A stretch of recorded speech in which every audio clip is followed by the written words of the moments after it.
আসসালামু আলাইকুম। আশা করি আপনারা ভালো আছেন। তো আজকে নতুন একটা বিষয় নিয়ে আপনাদের সামনে এসেছি, সেটা হলো ট্রান্সফরমেশন অফ সেন্টেন্সেস। টপিকটা হলো ট্রান্সফরমেশন অফ সেন্টেন্সেস। তো সেন্টেন্স পরিবর্তন করতে হবে, এটা আপনারা জানেন যে অনেক সময় আপনাদের বিভিন্ন, বিশেষ করে যারা এগুলো করে 9, 10 এবং 11, 12 ক্লাসের, তারা সাধারণত এটা এটা খুব একটু কঠিন মনে করে। এর জন্য এই টপিকটা নিয়ে আমি একটু বিস্তারিত আলোচনা করবো। সেটা হলো, এখানে যে বিষয়গুলো থাকে সেটা হলো যে প্রথমে অ্যাফার্মেটিভ নেগেটিভ, তারপরে হলো অ্যাফার্মেটিভ থেকে নেগেটিভ, তারপরে অ্যাসার্টিভ থেকে এক্সক্লামেটরি, তারপরে হলো সিম্পল থেকে কমপ্লেক্স, কমপ্লেক্স থেকে সিম্পল, তারপরে সিম্পল থেকে কম্পাউন্ড। এই বিভিন্ন ধরনের পরিবর্তন এখানে আসে। আপনাদের এলো করতে হবে। তারপরে ডিগ্রি অফ কম্প্যারিজন, এর মধ্যে থেকেও এই ট্রান্সফরমেশনের বিষয়টা হলো এর মধ্যে ডিগ্রি অফ কম্প্যারিজন, এটাও কিন্তু আমাদের ট্রান্সফরমেশনের মধ্যে আছে। এখানে আমাদের যে বিষয়গুলো সেটা হলো, যেটা আমাদেরকে জানতে হবে সেটা হলো, আমাদেরকে প্রথমে জানতে হবে যে সেন্টেন্স যে সিম্পল, কমপ্লেক্স, কম্পাউন্ড, এটা হলো কাকে বলে বা কিভাবে আমি বুঝতে পারবো যে এটা সিম্পল, কমপ্লেক্স এবং কম্পাউন্ড সেন্টেন্স। আর ডিগ্রি অফ কম্প্যারিজন, এর মধ্যে থেকে আমাদের জানতে হবে হলো যে ওখানে ডিগ্রি থাকে, যেমন আমাদের থাকতে পারে যে গুড, বেটার, বেস্ট, তারপর beautiful, more beautiful, most beautiful, মানে পজিটিভ ডিগ্রি, কম্পারেটিভ ডিগ্রি এবং সুপারলেটিভ ডিগ্রি। এই বিষয়গুলো আমাদেরকে জানতে হবে। মানে যে যত বেশি জানতে পারবে তার জন্য সলভ করাটা তত সোজা হবে। তো এটা সবাই কম বেশি জানে। তার মধ্যে যেটা সমস্যা হয় সেটা তো আমরা টিচাররা এটা দেখিয়ে দেয়, এটা কোনো সমস্যা নেই। কিন্তু কেউ যদি করে, রেগুলার যদি প্র্যাকটিস করে, তাহলে কিন্তু এমনিতেই এই সমস্যাগুলো সমাধান হয়ে যাবে। আর হলো এখানে যেটা জটিল বিষয় সেটা হলো আমাদের করতে হবে হলো সিম্পল, কমপ্লেক্স এবং কম্পাউন্ড। তো আমি ধারাবাহিকভাবে আপনাদেরকে তোমাদেরকে করাবো যে কিভাবে এটা সলভ করতে হয়। আজ আমি প্রথমে দুটো একটা উদাহরণ দেবো। সেখানে বলছে উদাহরণ, আমাদের অনেক সময় পজিটিভ থেকে নেগেটিভ, মানে অ্যাফার্মেটিভ থেকে নেগেটিভ, আবার নেগেটিভ থেকে অ্যাফার্মেটিভ, এই সমস্ত পরিবর্তন করতে হয়।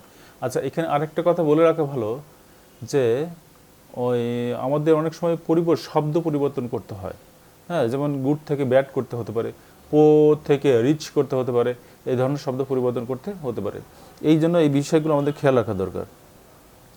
এখানে আমাদের যদি এরকম কোনো হয়, যেমন আমি একটা উদাহরণ দিচ্ছি যে আমাদের যে খাতা কলম নিচ্ছি, যদি এরকম হয় যে যদি বলা হয় Dhaka is an old city, হ্যাঁ, তো এটাকে আমাদের নেগেটিভ করতে হবে।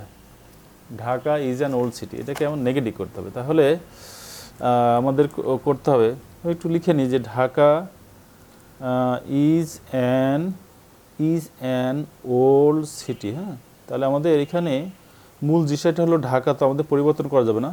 তারপরে এখানে আমাদের যে পরিবর্তনটা করতে হবে সেটা হলো ওল্ডকে আমাদের পরিবর্তন করতে হবে, এবং এটা কিন্তু আসলে আমাদের নেগেটিভ করতে হবে। হ্যাঁ, নেগেটিভ যদি করতে হয় তাহলে আমাদের যেটা করতে হয়, নটটা বসাতে হবে এবং যে শব্দটা আমরা ব্যবহার করব, যেমন এখানে যে সবচেয়ে ইম্পর্টেন্ট শব্দটা হলো ওল্ড।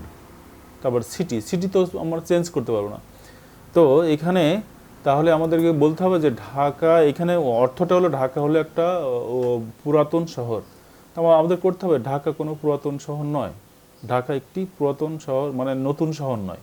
এই যে পুরাতনকে আমরা চেঞ্জ করে ফেললাম, সেটা হলো নতুন। হ্যাঁ, এই জন্য এই শব্দটা, এইগুলোকে চেঞ্জ করতে হবে। এই জন্য ওই যে আমাদের ওয়ার্ডগুলো একটু চেঞ্জ করতে হবে, এইগুলো জানতে হবে। যেমন যদি বলা হয় সিনসিয়ার, এর বিপরীত শব্দ ইনসিনসিয়ার। হ্যাঁ, এই শব্দটা বলতে হবে, এই শব্দটা আপনাকে জানতে হবে।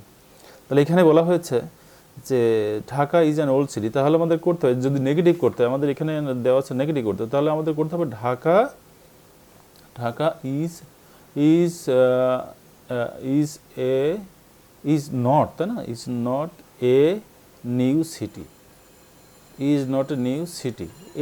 এরকম এভাবে পরিবর্তন করতে হবে। হ্যাঁ, আমাদের প্রশ্নটা ছিল হলো Dhaka is an old city, এটাকে আমরা নেগেটিভ করলাম, তাহলে আমাদের করতে হবে Dhaka is not a new city.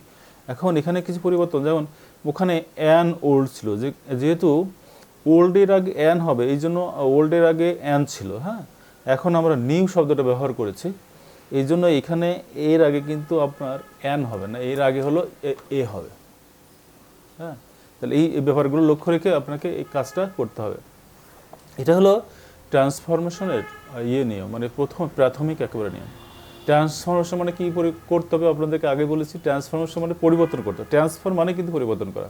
পরিবর্তন করতে হতে পারে, যেমন এখানে আমরা পজিটিভ অ্যাফার্মেটিভ সেন্টেন্স থেকে নেগেটিভ করলাম, আবার নেগেটিভ থেকে অ্যাফার্মেটিভ করতে হতে পারে।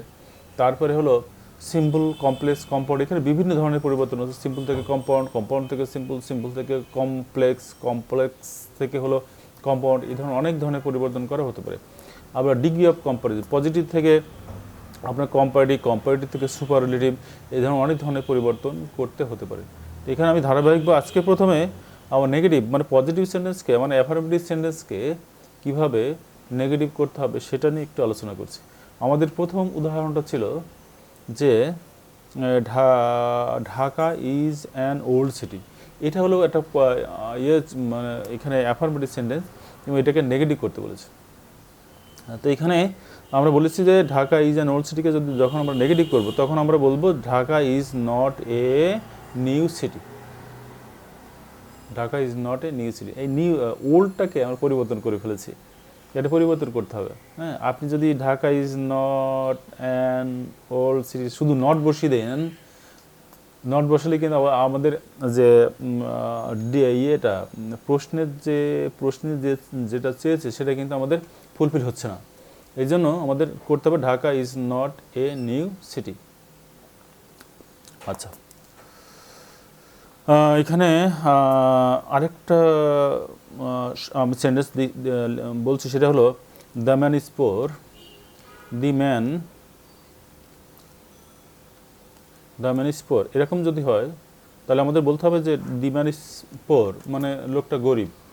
দি ম্যান ইজ পোর মানে লোকটা গরিব। হ্যাঁ, অর্থটা বুঝে ফেললে সব আরও ভালো, কারণ অর্থ বুঝলে আপনার মানে ওই প্রশ্নটার সমাধান করার সফলতা কিন্তু 50% এগিয়ে গেল।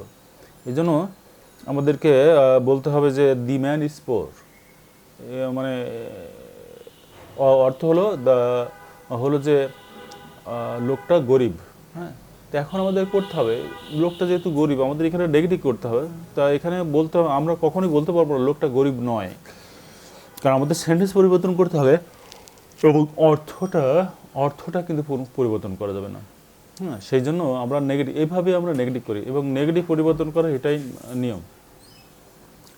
তাহলে এখানে বলা হচ্ছে দি ম্যান ইজ পোর, তাহলে আমাদের যদি নেগেটিভ করি তাহলে আমরা এখানে অক্সিলারি ভার্ব আছে, সাবজেক্ট আছে, অক্সিলারি ভার্ব আছে, আর হলো এই শব্দটা পোর আছে।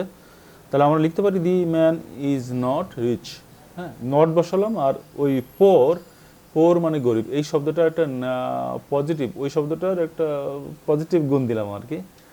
তো এখানে দ্য ম্যান ইজ পোর আমাদের প্রশ্নে ছিল দ্য ম্যান ইজ পোর, এখন আমরা যদি নেগেটিভ করি তাহলে হবে the man is not rich.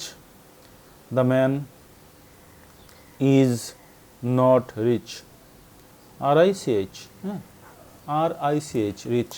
তো এখানে তাহলে পরিবর্তন করলাম কি, আমাদের সাবজেক্ট যেটা ছিল সেটা করেছি, ইজ ওখানে ছিল, ইজটা ব্যবহার করেছি। আবার নট যেহেতু ছিল, নট ছিল না, আমাদের নট ব্যবহার করতে হবে কিসের জন্য, যেহেতু আমাদের নেগেটিভ করতে হবে। হ্যাঁ, তাহলে নেগেটিভ যদি করতে হবে এই জন্য নট বসালাম, আর পোর ওই শব্দ এটা আমরা রিচ, এটা আমরা করলাম। তাহলে আমাদের উত্তরটা হয়ে গেল, আমাদের নেগেটিভ করতে হবে, অ্যাফার্মেটিভ সেন্টেন্সকে নেগেটিভ করতে হবে। আচ্ছা, আমি আরও কিছু উদাহরণ দিচ্ছি। যেমন যদি বলা হয়, আমি ছোটো ছোটো উদাহরণ দিচ্ছি। এখানে বলা হচ্ছে I missed the train. I missed, MISSED, missed the train, এর অর্থ হলো আমি ট্রেনটা ধরতে পারলাম না। মিস করা মানে ধরতে পারা না। হ্যাঁ, তো এখানে আই মিসড দ্য ট্রেন, এটা অ্যাফার্মেটিভ সেন্টেন্স আছে, আমাদের করতে হবে হলো নেগেটিভ।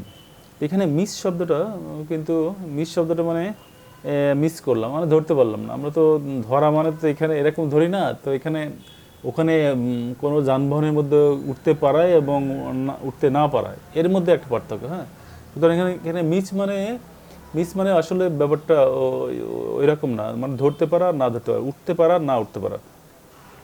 এখানে আই মিস দ্য ট্রেন এর অর্থ হলো আমি ট্রেনটাতে উঠতে পারলাম না। হ্যাঁ, তো এখানে আমাদের নেগেটিভ করতে হবে। তাহলে এখানে আমাদের করতে হবে, তাহলে আমাদের নট বসাতে হবে। তাহলে আই ডিড নট। হ্যাঁ, এটা যেহেতু পাস্ট ইনডেফিনিট টেন্স, এটা কিন্তু বুঝতে হবে। এটাই কিন্তু অনেকে বোঝে না।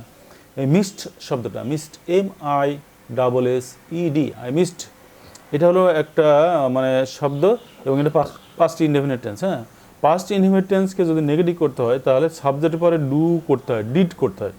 সাবজেক্টের পরে ওই যে ডু ডাজ ডিডের ব্যবহার, ডিড করতে হয়। পাস্ট ইনডেফিনিট টেন্সকে এটা কিন্তু আগেই আপনাদের শেখানো হয়েছে, পাস্ট ইনডেফিনিট টেন্সে ডিড করতে হয়। হ্যাঁ, তাহলে আই মিস দ্য ট্রেন এর অর্থ হলো I did not catch the train. I did not, এখানে ডিড নট কেন হলো? ডিড নট হলো পাস্ট ইনডেফিনিট টেন্সের জন্য। তো এখানে ডিড নট, এখন মিস তো আর হবে না, তো এখানে আমরা আই ডিড নট, আমি ক্যাচ লিখতে পারি। হ্যাঁ, অথবা অ্যাভেল শব্দটা ব্যবহার করতে পারি। হ্যাঁ, তো এখানে আমরা এইখানে সবচেয়ে সহজভাবে আই মিস দ্য ট্রেন অর্থ হলো I did not catch the train. অন্য শব্দ ব্যবহার করলে ভালো হতো, কিন্তু আমি যেহেতু আমরা সোজা এটা ব্যবহার করার চেষ্টা করছি, এই জন্য নেক্সট টাইমে যখন আপনারা শিখে যাবেন তখন কিন্তু আমরা ভিন্ন শব্দ ইউজ করব। হ্যাঁ, তারপরে এখানে অ্যাভেল শব্দটা ব্যবহার করা ভালো এই জন্য যে আসলে আমরা কোনো ইয়েতে অ্যাভেল করি, ওই যে যানবাহনে অ্যাভেল করি। হ্যাঁ, এটা আমরা ক্যাচ এবং মিস এই শব্দটা দিয়ে আমরা আসলে কথাটা চালাই, অন্যভাবে কিন্তু ব্যবহার করা যায়। তো I did not catch the train, এটা উত্তরটা হবে I did not catch the train. আমি এখানে প্রথম আমাদের প্রশ্নটা ছিল আই মিস দ্য ট্রেন, এটাকে নেগেটিভ করলে হবে আই ডিড নট। যে ডিড নট কেন হলো, এটা কিন্তু খুব ইম্পর্টেন্ট একটা প্রশ্ন। ডিড নট হলো এই জন্য যে এটা হলো আমাদের পাস্ট ইনডেফিনিট টেন্স। আপনারা জানেন পাস্ট ইনডেফিনিট টেন্স যদি নেগেটিভ করতে হয় তাহলে ডিড নট ব্যবহার করতে হয়। হ্যাঁ, এখানে কিন্তু অনেকে ঝামেলায় পড়ে যায়, মিসড না, তাহলে কী ব্যবহার করবে? মিসড নট হবে নাকি নট মিসড হবে? এটা কিন্তু হবে না। কারণটা হলো যে আপনার নটটা আপনার পাস্ট ইনডেফিনিট টেন্সের জন্য আপনার নটটা ডিডের পরে বসাতে হবে। হ্যাঁ, তাহলে I did not catch the train, এইভাবে ব্যবহার করতে হবে।